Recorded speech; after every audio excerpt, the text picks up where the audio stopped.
അസ്സലാമു അലൈക്കും dear friends. ഇന്നത്തെ നമ്മുടെ സ്പെഷ്യൽ നിങ്ങൾ ആരും ഇതുവരെയും ട്രൈ ചെയ്ത് നോക്കിയിട്ടില്ലാത്ത ഒരു അടിപൊളി വെറൈറ്റി റെസിപ്പിയാണ്. നമ്മുടെ ഈ വീഡിയോ കണ്ടുകൊണ്ടിരിക്കുന്ന സമയത്ത് നിങ്ങൾക്ക് ഇഷ്ടപ്പെടുകയാണെങ്കിൽ ഒന്ന് ലൈക്ക് ചെയ്തേക്കണേ. അതുപോലെ തന്നെ നമ്മുടെ ഈ ചാനൽ ആദ്യമായിട്ട് കാണുന്നവരും ഇതുവരെയും സബ്സ്ക്രൈബ് ചെയ്യാത്തവരും പ്ലീസ് ഒന്ന് സബ്സ്ക്രൈബ് ചെയ്തേക്കണേ. ഞാനിടുന്ന വീഡിയോസ് ഉടനടി കിട്ടുന്നതിനായി സബ്സ്ക്രൈബ് ബട്ടന്റെ തൊട്ടടുത്ത് കാണുന്ന ബെല്ലൈക്കൺ കൂടി ക്ലിക്ക് ചെയ്തിട്ട് ഓൾ എന്ന ഓപ്ഷൻ എനേബിൾ ചെയ്യാനും മറക്കല്ലേ.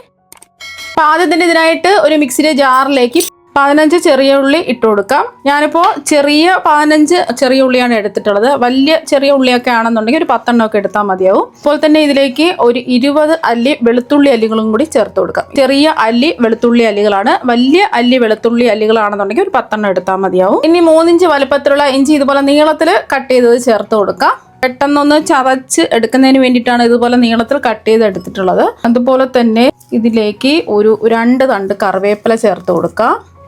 ഇനി ഇതിലേക്ക് ഒരു 2 ഏലക്ക ചേർത്ത് കൊടുക്കാം. അതുപോലെ തന്നെ ഒരു കൈപിടി മല്ലിയിലയും കൂടി ചേർത്തിട്ട് ഇതൊന്ന് ചതച്ചെടുക്കാം. എല്ലാം കൂടിയിട്ട് ഇതുപോലെ ഒന്ന് ചതച്ചിട്ടെടുക്കുക.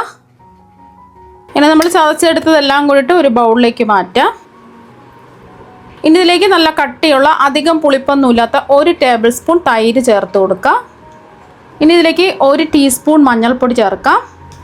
അതുപോലെ തന്നെ ഇതിലേക്ക് 1 ടീസ്പൂൺ ഗരം മസാല പൊടി ചേർത്ത് കൊടുക്കാം. ഇനി ഇതിലേക്ക് ചേർത്ത് കൊടുക്കുന്നത് പെരിഞ്ചീരകം ചതച്ചെടുത്തതാണ്. മിക്സിയുടെ ചെറിയ ജാറിലിട്ടിട്ട് ജസ്റ്റ് ഒന്ന് ചതച്ച് പൊടിച്ചെടുക്കുക. ഇതുപോലെ പൊടിച്ചെടുത്തിട്ടുള്ളതാണ്. ഒരുപാടങ്ങ് പൊടിഞ്ഞു പോവാതെ ചെറിയ ചെറിയ കഷ്ണങ്ങളായിട്ട് കിടക്കണം, അങ്ങനെ എടുത്തിട്ടുള്ളതാണ്. 1 ടേബിൾ സ്പൂൺ ആണ് ചേർത്ത് കൊടുക്കുന്നത്. ഇതുപോലെ മുഴുവൻ വലിയ ജീരകം ചതച്ചെടുക്കാൻ ഇല്ലാന്നുണ്ടെങ്കിൽ പെരിഞ്ചീരകത്തിന്റെ പൊടി ഒരു 1/2 ടേബിൾ സ്പൂൺ ചേർത്ത് കൊടുത്താൽ മതിയാവും. ഇനി ഇതിലേക്ക് ചേർത്ത് കൊടുക്കുന്നത് 1/2 ടീസ്പൂൺ ചില്ലി ഫ്ലേക്സ് ആണ്. ചതച്ച മുളകാണ്. ചില്ലി ഫ്ലേക്സ് എന്ന് പറഞ്ഞിട്ട് കടയിൽ നിന്ന് വാങ്ങാൻ കിട്ടും. അല്ലാന്നുണ്ടെങ്കിൽ കുറച്ച് വറ്റൽ മുളക് എടുത്തിട്ട് മിക്സിയുടെ ചെറിയ ജാറിലിട്ടിട്ട് ജസ്റ്റ് ഒന്ന് പൊടിച്ചെടുത്താൽ മതിയാവും. ചില്ലി ഫ്ലേക്സ് ഉണ്ടെന്നുണ്ടെങ്കിൽ ചേർത്ത് കൊടുക്കുക. അല്ലാന്നുണ്ടെങ്കിൽ ചില്ലി ഫ്ലേക്സ് ഒഴിവാക്കിയിട്ട് മുളക് പൊടി മാത്രം ചേർത്ത് കൊടുത്താലും മതി. പിന്നൊരു കാര്യം, പെരിഞ്ചീരകം നിങ്ങളുടെ കയ്യിൽ പൊടിച്ചത് ഇല്ലാന്നുണ്ടെങ്കിൽ മുഴുവൻ പെരിഞ്ചീരകമാണ് കയ്യിലുള്ളതെങ്കിൽ ഇഞ്ചി വെളുത്തുള്ളിയൊക്കെ ചതച്ചെടുത്ത സമയത്ത് അതിൻ്റെ കൂടെ ചേർത്തിട്ട് ഒന്ന് ചതച്ചെടുത്താൽ മതിയാവും. ഇനി നമ്മൾ ചേർത്ത് കൊടുക്കുന്ന കുരുമുളക് പൊടിയാണ്. 1 ടീസ്പൂണാണ് ചേർത്ത് കൊടുക്കുന്നത്. കുരുമുളക് പൊടി ഇല്ലാന്നുണ്ടെങ്കിൽ ഒരു മുഴുവൻ കുരുമുളക് ഒരു 2 ടീസ്പൂൺ എടുത്തിട്ട് നമ്മൾ ഈ ചതച്ചില്ലേ ഇഞ്ചി വെളുത്തുള്ളിയൊക്കെ ചതച്ച സമയത്ത് അതിൻ്റെ കൂടെ ചേർത്തിട്ട് ചതച്ചെടുത്താലും മതി. ഇനി ഇതിലേക്ക് മുളക് പൊടിയാണ് ചേർത്ത് കൊടുക്കുന്നത്. കാശ്മീരി മുളക് പൊടിയാണ് ചേർത്ത് കൊടുക്കുന്നത്. 3 ടേബിൾ സ്പൂൺ ആണ്. സാധാരണ എരിവുള്ള മുളക് പൊടിയാണെന്നുണ്ടെങ്കിൽ 1/2 ടേബിൾ സ്പൂണോ അല്ലെങ്കിൽ 2 ടേബിൾ സ്പൂണോ ഒക്കെ ചേർത്ത് കൊടുത്താൽ മതി. അവരവരുടെ എരിവിനനുസരിച്ചിട്ടുള്ള മുളക് പൊടി ചേർത്ത് കൊടുക്കുക. ഇതിന് അധികം എരിവുണ്ടാവില്ല, കുറച്ച് കളർ മാത്രമേ ഉണ്ടാവുള്ളൂ. അപ്പോൾ അതുകൊണ്ടാണ് കാശ്മീരി മുളക് പൊടി എടുത്തിട്ടുള്ളത്. അപ്പോൾ 3 ടേബിൾ സ്പൂൺ കാശ്മീരി മുളക് പൊടി ഇതായിട്ട് കൊടുത്തിട്ടുണ്ട്. ഇനി ആവശ്യത്തിനുള്ള ഉപ്പ് ചേർത്ത് കൊടുക്കാം. ഞാനിപ്പോൾ ഒരു 2 ടീസ്പൂൺ ഉപ്പാണ് ചേർത്ത് കൊടുക്കുന്നത്. ഉപ്പൊക്കെ അവരവരുടെ ഇഷ്ടത്തിനനുസരിച്ച് കൂട്ടിയും കുറച്ചൊക്കെ എടുക്കാവുന്നതാണ്.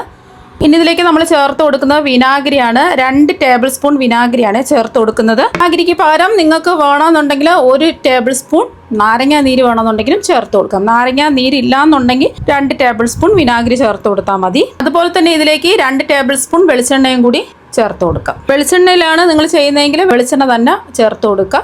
വെളിച്ചെണ്ണയാകുമ്പോൾ നാടൻ ഒരു ഫ്ലേവറും ടേസ്റ്റും ഒക്കെ കിട്ടും. എല്ലാം കൂടിയിട്ട് ഒന്ന് മിക്സ് ചെയ്യാം.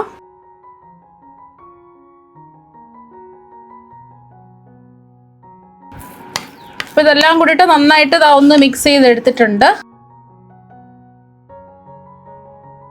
ഇനി അടുത്തതായിട്ട് വേണ്ടത് ചിക്കനാണ്. ചിക്കൻ 1 കിലോ ആണ് എടുത്തിട്ടുള്ളത്. നല്ലതുപോലെ കഴുകി വൃത്തിയാക്കി എടുത്തിട്ടുണ്ട്. അപ്പം നമ്മൾ ഈ മസാലക്കൂട്ട് തയ്യാറാക്കി എടുത്തില്ലേ, അതിൽ ആവശ്യത്തിന് ഉപ്പൊക്കെ ഉണ്ടോയെന്നൊന്ന് ചെക്ക് ചെയ്ത് നോക്കാം. ആവശ്യമെങ്കിലും ഉപ്പ് ചേർത്ത് കൊടുക്കാം. ഞാൻ ചേർത്ത് കൊടുത്ത 2 ടീസ്പൂൺ ഉപ്പ് കറക്റ്റാണ്. അതുകൊണ്ട് ഉപ്പ് ചേർത്ത് കൊടുക്കുന്നില്ല. പ്രത്യേകിച്ച് നോക്കിയിട്ട് ആവശ്യമുണ്ടെന്നുണ്ടെങ്കിൽ ഉപ്പ് ചേർത്ത് കൊടുക്കാം. അപ്പോൾ ഇങ്ങനെ മസാലക്കൂട്ട് തയ്യാറാക്കി എടുക്കുന്ന സമയത്ത് നമുക്ക് എത്രമാത്രം ഉപ്പും എരിവും ഒക്കെ ആവശ്യമുണ്ടെന്ന് നമുക്ക് അറിയാൻ പറ്റും.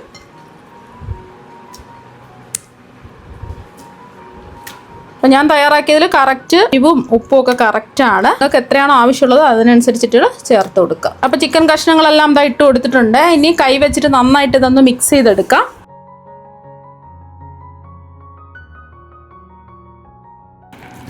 ആ ഉള്ളിയൊക്കെ നമ്മൾ ചേർത്ത് കൊടുത്തത് കൊണ്ട് നല്ലൊരു ടേസ്റ്റാണ് ഇതിന്.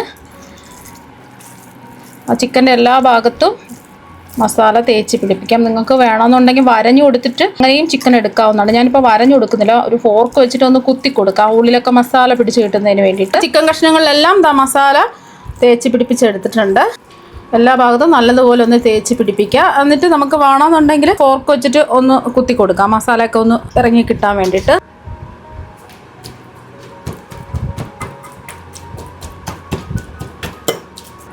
ഇതുപോലെ നമുക്കെല്ലാം ഫോർക്ക് വെച്ചിട്ട് ഒന്ന് കുത്തി കൊടുക്കാം.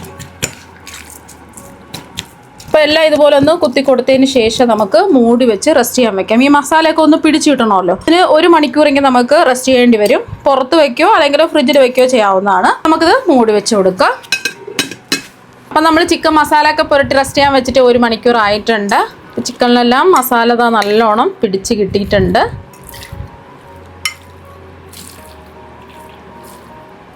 ഇനി ഒരു പാൻ ചൂടാക്കാൻ വെച്ചിട്ടുണ്ട്. ഇതിലേക്ക് കുറച്ച് വെളിച്ചെണ്ണ ഒന്ന് ഒഴിച്ചു കൊടുക്കാം.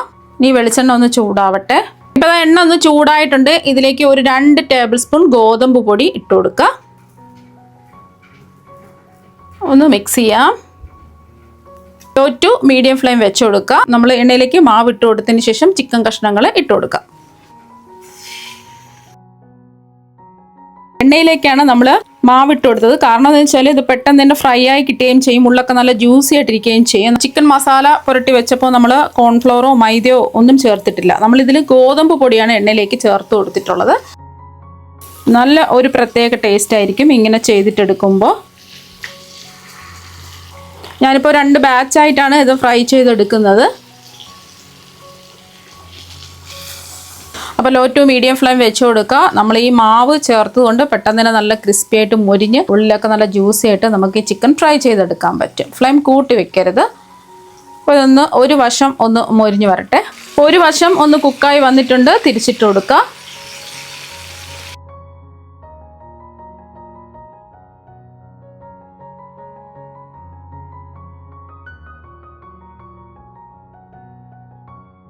വശം ഒന്ന് കുക്കായി വരട്ടെ.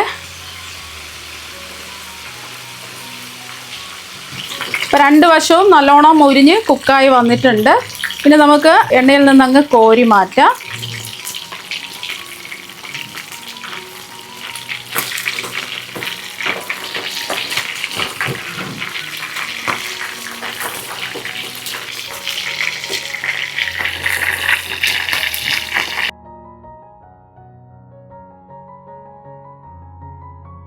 അപ്പോൾ എണ്ണയിൽ നിന്ന് കോരി മാറ്റിയിട്ടുണ്ട്. ഒട്ടും തന്നെ എണ്ണയൊന്നും കുടിച്ചിട്ടില്ല. നമ്മൾ ഒഴിച്ചു കൊടുത്ത എണ്ണ അതുപോലെ തന്നെയുണ്ട്. മസാലയൊന്നും ആ എണ്ണയിൽ കലർന്നിട്ടില്ല. അതുപോലെ തന്നെ നമ്മൾ ഇട്ട് കൊടുത്ത പൊടിയൊന്നും അതിൽ കരിഞ്ഞൊന്നും പോയിട്ടില്ല. എല്ലാം ഈ ചിക്കനിൽ തന്നെ പിടിച്ചിട്ടുണ്ട്.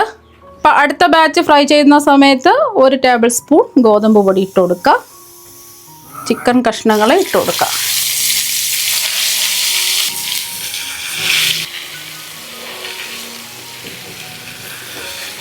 അപ്പോൾ ഇത് നമുക്ക് ഇതുപോലെ തന്നെ ഫ്രൈ ചെയ്തെടുക്കാം. അപ്പോൾ ചിക്കനെല്ലാം ഞാൻ ഫ്രൈ ചെയ്തെടുത്തിട്ടുണ്ട്. ഒട്ടും എണ്ണയൊന്നും കുടിച്ചിട്ടില്ല. അപ്പോൾ പുറത്ത് നല്ല ക്രിസ്പിയാണ്, ഉള്ളിൽ നല്ല സോഫ്റ്റാണ്. ഇത് നമ്മൾ കോൺഫ്ലോറോ അതുപോലെ മൈദയോ അരിപ്പൊടിയോ ഒന്നും ചേർക്കാതെ നമ്മൾ എണ്ണയിൽ നേരിട്ട് ഗോതമ്പ് പൊടി ചേർത്തിട്ടാണ് നമ്മൾ ഈ ചിക്കൻ ഫ്രൈ ചെയ്തെടുത്തിട്ടുള്ളത്. അപ്പോൾ ചിക്കൻ നല്ല ജ്യൂസി ആയിട്ടാണ് ഇരിക്കുന്നത്. നല്ല സോഫ്റ്റാണ്. കഴിക്കാൻ വേണ്ടിയിട്ടും അടിപൊളി ടേസ്റ്റാണ്. ഒരു പ്രത്യേക ടേസ്റ്റാണ് ഇത് കഴിക്കാൻ വേണ്ടിയിട്ട്. അപ്പോൾ നിങ്ങൾ എന്തായാലും ഇതുപോലെ ഒരു പ്രാവശ്യം ചിക്കൻ ഒന്ന് ഫ്രൈ ചെയ്ത് നോക്കുക. തീർച്ചയായും നിങ്ങൾക്ക് എല്ലാവർക്കും ഒരുപാട് ഇഷ്ടമാകും. അപ്പോൾ നമുക്ക് മറ്റു വെറൈറ്റി വീഡിയോ ആയിട്ട് വീണ്ടും കാണാം. താങ്ക്